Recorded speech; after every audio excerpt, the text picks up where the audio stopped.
we are going to discuss how to make 90, then with the help of 90 how to make 45, and then with the help of 45 how to make 22.5.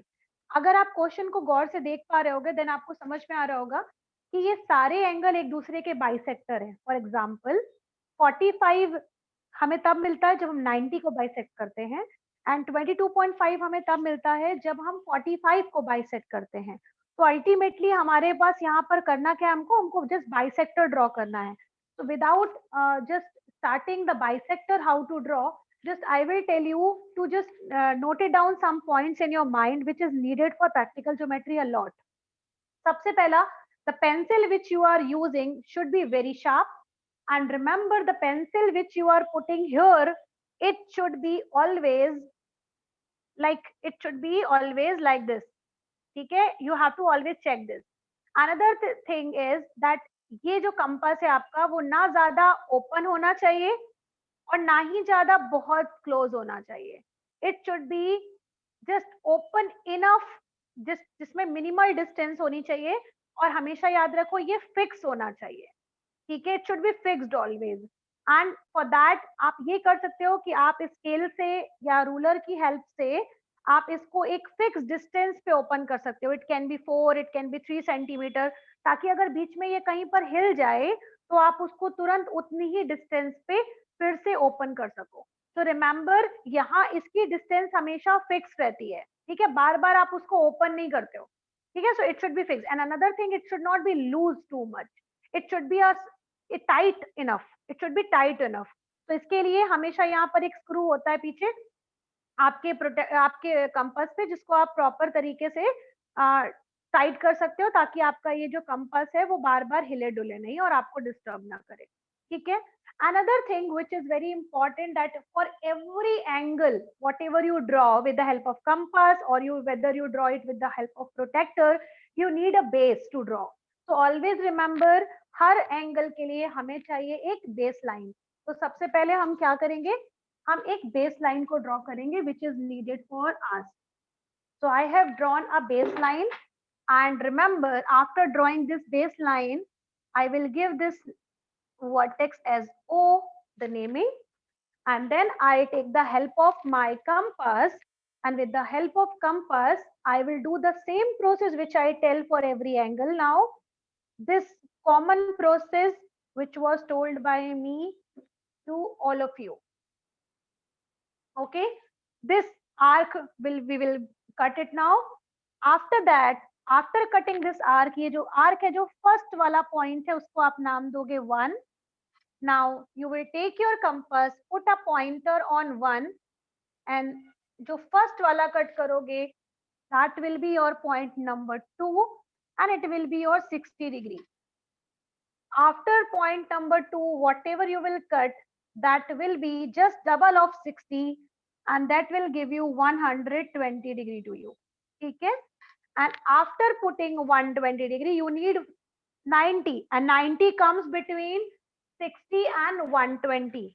So for that what will you do, you will just place your pointer on 60 degree angle line arc, and put a arc like this on above for making the bisector.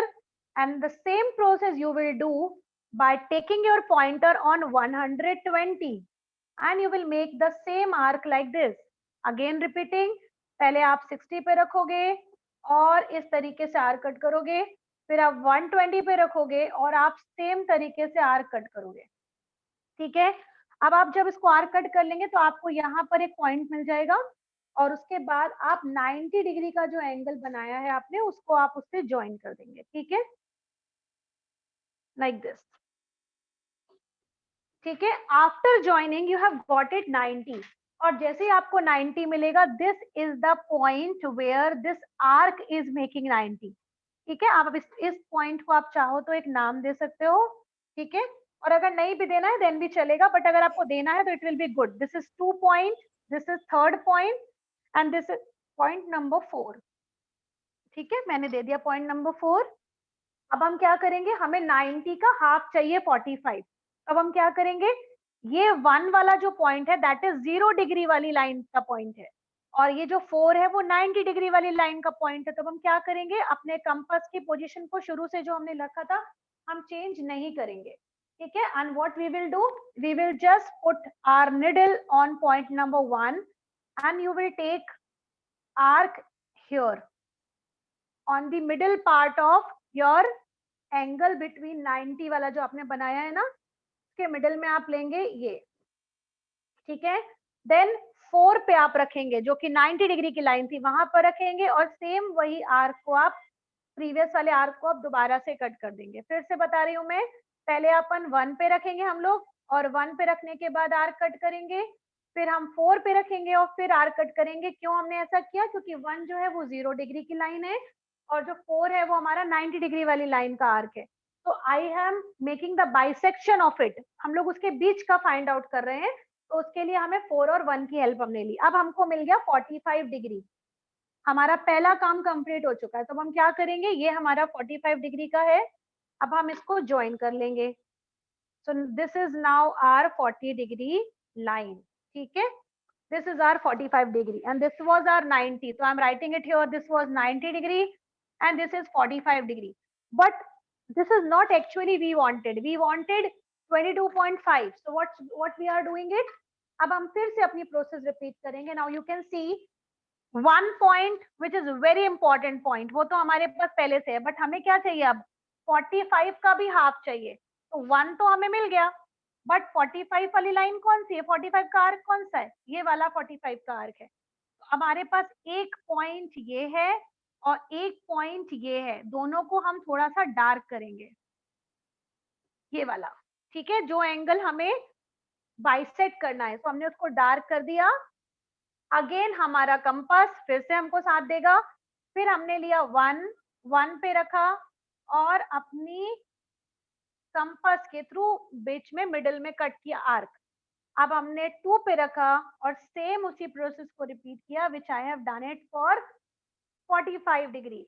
हमने same जो काम किया था bisect बनाने के, तो वही same काम किया 1 पे रख के और 2 पे रख के, और जैसे ही हमने 1 और 2 पे रखकर बाइसेक्ट किया, हमें मिल गया ये x यहाँ पर, और जैसे ही x मिला, दोनों x जहां पर कट कर रहे हैं वो पॉइंट हो जाएगा मेरा 22.5 का, and which will be my fair line, which will be my fair line. I have made it darker.